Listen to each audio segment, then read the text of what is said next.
This is Tim, and I want to talk to you about the 1%. When most people say being in the 1%, they think of billionaires, right? They think a billionaire in Monaco who's the 1% of the 1%, even.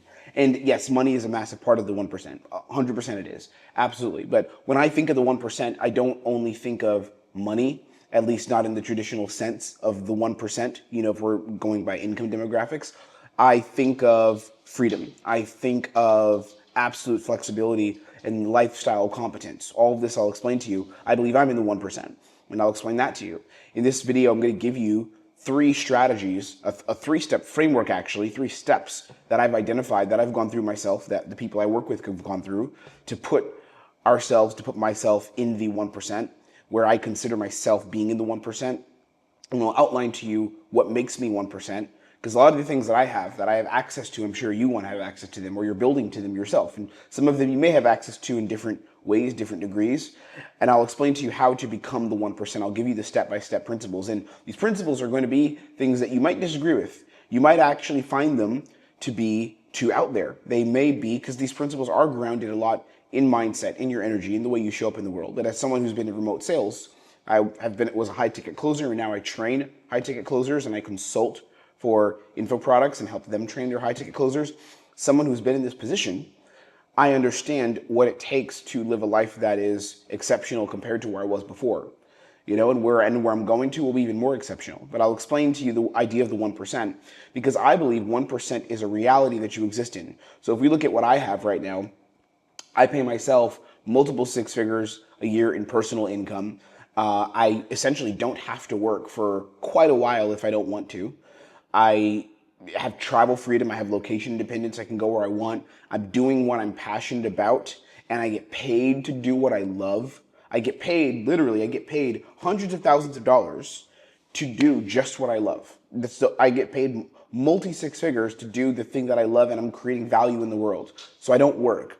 That quote, like, do what you love and you'll never work a day in your life? I believe that's true. I genuinely believe that. So how an artist makes their own money doing art and whatever they love, and they feel passionate about it. I consider myself to be an artist. I train people in communication skills. I train people in leadership skills and framing and identity work. I train people in these things. People pay me thousands of dollars to do this. All right, that's how I make my livelihood. I've made my livelihood in sales originally, made tens of thousands of dollars in commissions, selling for businesses, selling info products, did that very, very well, made money also doing what I love. I love sales. I love the game of that. And now I teach it. And I have the time flexibility and the financial flexibility to reinvest back into the people around me, back into my relationships, back into my body, back into my health, back into my mind, my soul, hiring people like a mindset coach, paying for makeup school for my girl, right? Flying her parents to go see my family in the US and hang out in New York. Like, doing things like that are things that I can invest in, that I can spend on, because I exist in the reality of the 1%. The 1% means I know that most people don't have access to this. That's a fact. Most people in life don't have access to do the things that I'm able to do. They don't. So when we think 1%, I don't believe the 1% just means, again, in the traditional sense, it does mean this, but when I say it, I don't mean, I have to be the billionaire. I don't believe that. I don't know if I'll ever be a billionaire. I don't know if I ever want to be a billionaire, to be honest. I want millions and millions of dollars, but a billionaire, that's a whole nother game. I don't know if that's something that attracts me, just because the label and the number. But the idea of having complete freedom and autonomy over my life, and being able to have financial flexibility to reinvest back into things that matter and have security, have protection, right? And be able to give that and scale that to people in my life as well, that is something that has deep, deep meaning to me, and something that I've achieved, okay? My vehicle for creating this was remote sales. It was high-ticket sales. So I started off, failed the business, 2023, completely failed my business. It went to shit. Me and my business partner, we broke up. And we ended things. I owed him money, so I was in debt as well. And I got into remote sales because I had seen these headlines everywhere: make 10K a month off your laptop, having conversations, talking to people. So I was like, I'm good at talking to people. The usual, the classic marketing. I got absolutely cooked, and then I invested the last bit of money that I had in a sales coaching program. I didn't know if I'd be able to pay my rent the next month. No joke, I did not know. I was like worried, what will I do? How, I may have to have a talk with the landlord and, figure things out. I then started making real money. I figured out how to handle objections. I figured out how to do my calls, and I started making more money, 8K a month and 10K a month, 15K per month plus.